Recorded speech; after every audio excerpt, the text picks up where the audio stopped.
Hello, ladies and gentlemen, and welcome once again to the CD Racoola Show.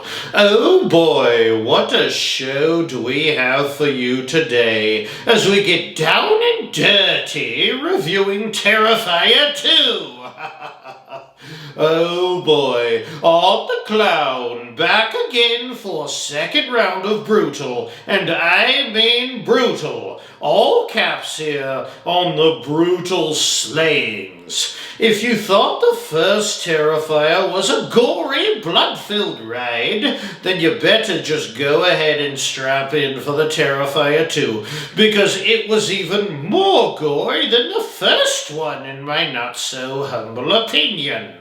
I did a review of the previous Terrifier film, so feel free to chickadee-check it before Art the Clown rickety wrecks your face. Back to the gore in this film. It was definitely on another level and was honestly almost too much for me. And I'm a vampire, for crying out loud. Definitely not a film to bring the kiddies to. I think it may have been the most gore-filled, brutal film I personally have ever seen. Maybe some of you have seen films that are more gruesome than this one, but this one is definitely going to be tough to beat, in my opinion. Please feel free to comment down below if you have a film that matches that description for us. Terrifier 2 was directed by Damien Leone, whom was the director for the previous Terrifier films. He also brought the monstrosity known as Art the Clown into being.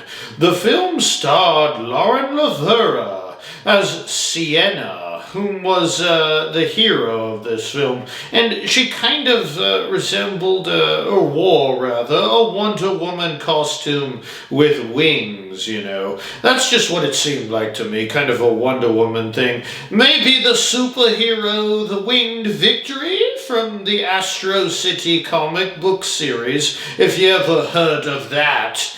If not, here's a picture of Winged Victory and Sienna here together. Sienna and her brother were one of the few characters to actually survive in this film. This leaves Sienna open to future Terrifier projects, and there will be future projects for Damien Leone and his beautiful scourge he brought unto us, Art the Clown. By the way, this episode of the CD Racoola Show is going to contain a few spoilers. Sorry, but there is just so much I have to talk about. So if that scares you half to death, then go watch the film first. Terrifier 2, go watch it. Then come back and I'll scare you all the way to death with this review. The dastardly clown prince of murder himself, Art the Clown, was played by David Howard Thornton. He is not related to Billy Bob Thornton, I guess. David played Art beautifully in the previous Terrifier film as well. We also saw the return of Samantha Scafidi, reprising her role as the disfigured Vicky from also the previous film. So we have quickly gone over most of the cast. Now, let's go ahead and move on here with the film, because there's just so much to digest with this film that I need to talk through some of it. You know, it's got to be talked through out loud, honestly, just to make heads or cat of nine tails of it. Did you get that joke? Because old Artie boy likes to occasionally dig into his little bag of goodies and use the cat of nine tails to whip and slice his victims into submission. Okay, that was a bad joke, okay? I tried a joke there. It wasn't very good. Let's go ahead and move on here, shall we? This film starts off right where the previous film left off, with Art the Clown still alive and well at the morgue. He was missing an eye and had a hole in the back of his head from a gunshot, self-inflicted, by the way. The murder spree, that's where the murder spree, rather, that is this movie, begins at the morgue. The big difference in this film compared to the last installment is the introduction of all these supernatural elements. For instance, the little demon girl that not everyone can see. We know this because there's a scene near the beginning of the movie in the laundromat when the girl makes a random messy little poopy on the floor. Then it comes over to play patty cake with Art. So Art is obviously seeing this entity, but the guy at the laundromat, the random unlucky guy that just happened to be there, he just saw a naked Art playing patty cake with no one. The demon clown face girl is what I'm going to call her, because I don't know, she just seems more like a possessed ghost to me, as we see her eyes glow yellow at the end as she takes the severed head of Art the Clown away. We later see that same glow in Vicky's lone eye at the mental institution, as she gives birth to, Art's head. What a scene that was, by the way, and what an ending. Okay, I warned you there were spoilers in this episode of the CD Racoola Show, so no crying about it. And it's worth a watch, even if you already know the ending. Trust me on that. Let's chat a little bit about the Clown Cafe, because things... they got a tad weird with the Clown Cafe stuff. Drop on down to the Clown Cafe. Drop on down to the Clown Cafe. Okay, so the Clown Cafe looked like some kind of Sesame Street horror set, but it had cereal with bugs and razor blades, and then Art the Clown randomly blasting everyone up with a machine gun. It was so random, it actually reminded me a little bit of the random Nazi werewolf scene from American Werewolf in London.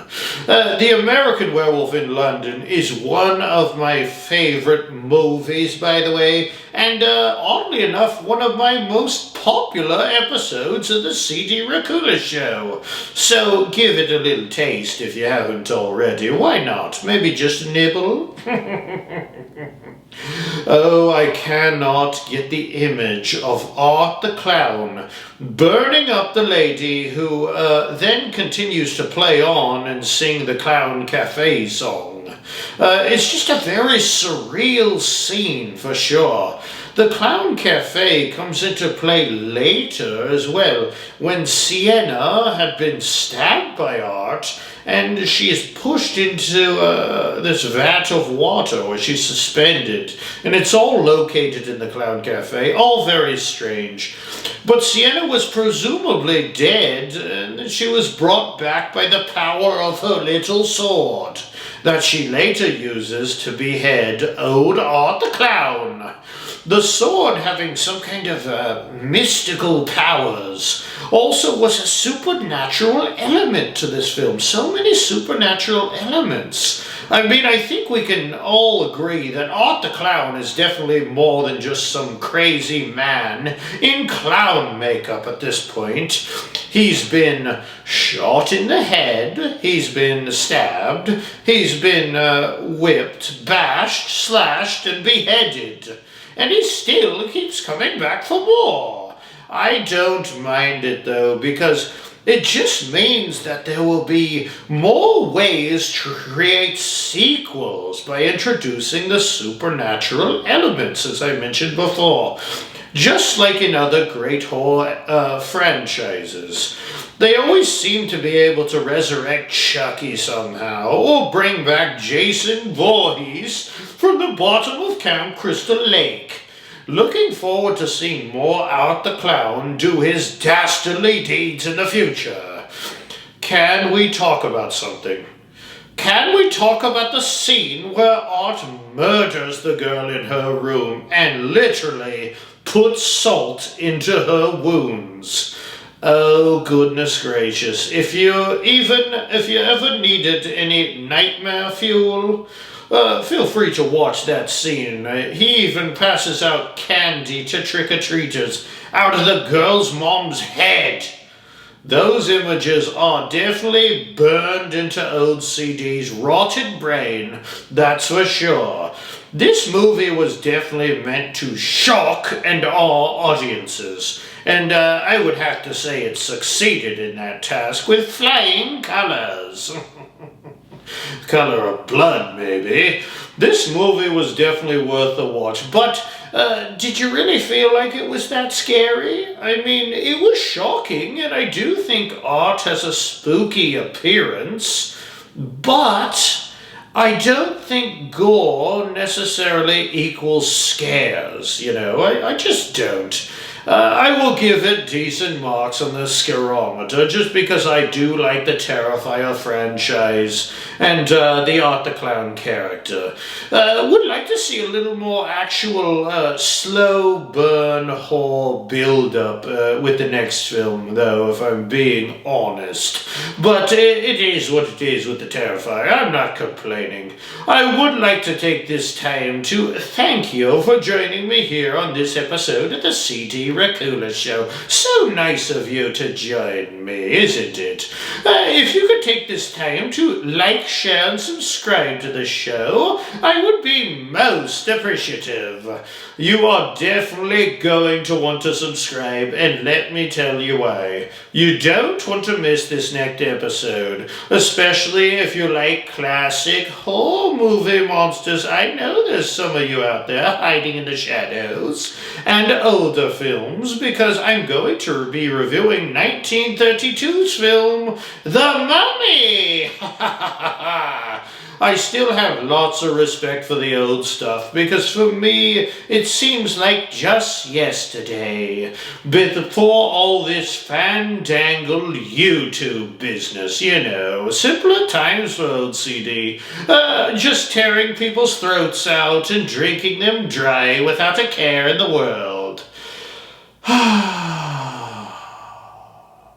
Till next time, take a little trip down to Clown Cafe with Artie Poo for a bite of his famous razor blade and roach cereal.